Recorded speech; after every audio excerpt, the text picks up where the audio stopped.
আমি দেখতে চাইছিলাম যে চিনিতে সত্যিকার অর্থে পিঁপড়া উঠে কিনা।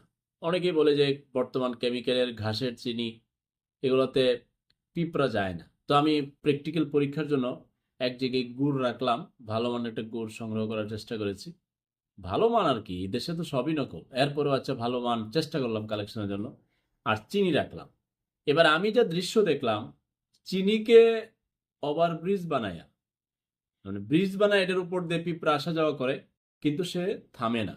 গুড়কে কেন্দ্র করে গুড়কে ভালোবাসে, গুড়কে পিঁপড়াদের আই লাভ ইউ কার্যক্রম চলছে, কিন্তু চিনিকে ডিভোর্স দিয়ে দিচ্ছে, চিনিকে তারা ধরেই না। একবার নয় দুইবার আমি দেখার চেষ্টা করলাম, একটু বিরতি দিয়ে আছে দেখি, একটু বিরতিতেও দেখি না।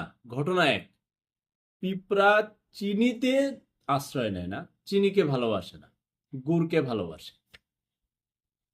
শৈশবের দিকে